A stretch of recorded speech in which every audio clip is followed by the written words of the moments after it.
Kain tayo, breakfast. Dito na ako sa taas kumain. Pagkain natin, no? Tilapia, tsaka mangga. Almusal natin.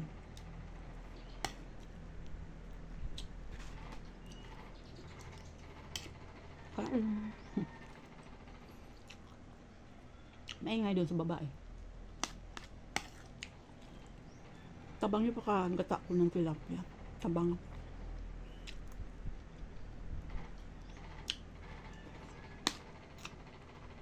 Tabang na yung isda.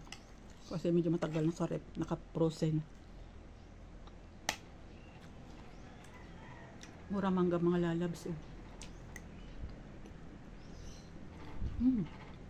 Patamis. Ano almusal nyo?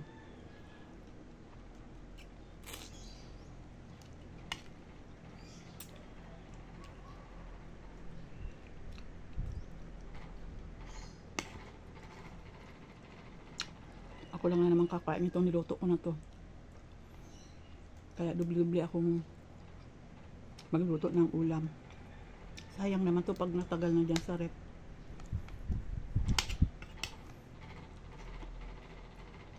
Kaya hindi na ako nagpapalingke sa... Hindi na ako napunta ng fishport ngayon. Kasi mga isda-isda dito kami. Ako lang halos ang kumakain. Sawa ko kumakain pero pili lang. Pero pag mga ganito na.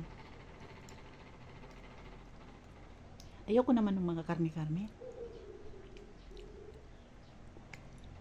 Di bali magtoyo na lang ako.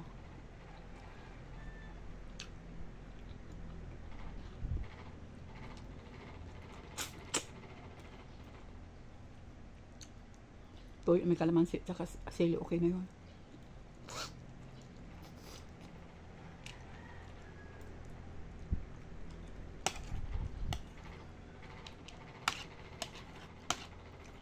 Mga iniista ko mga karne-karne, manok.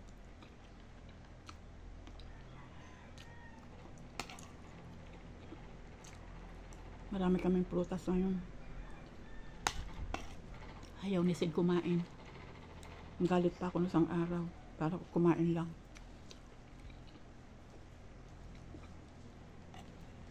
Kasi siguro pag be-blend ko na lang siya. Inumin niya yun.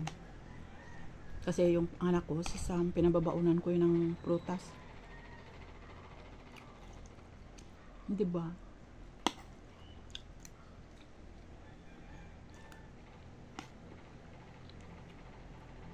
Hindi kasi sila kumakain ng gulay.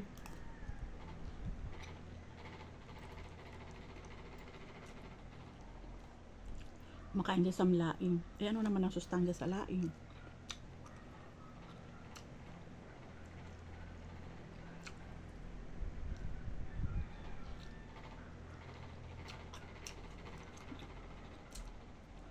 Ano almusal nyo?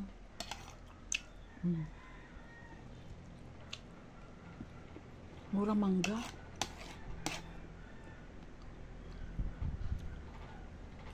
₱50 ang kilo ang tamis. Huwag mo kalalaki, oh. Umuwi ako ng Bicol. Gagawa sana ako ng ice cream doon. Wala. Probinsya nga, pero hirapan silang makabili ng manggang hinog.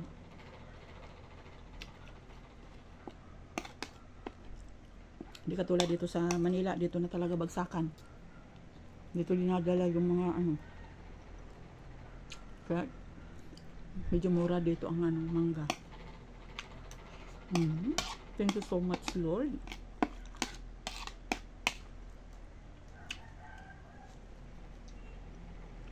Maingay dun sa baba.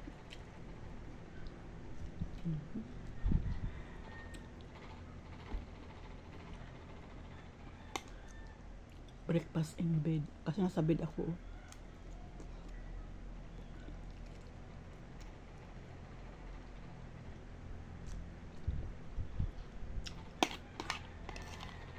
Thank you for watching.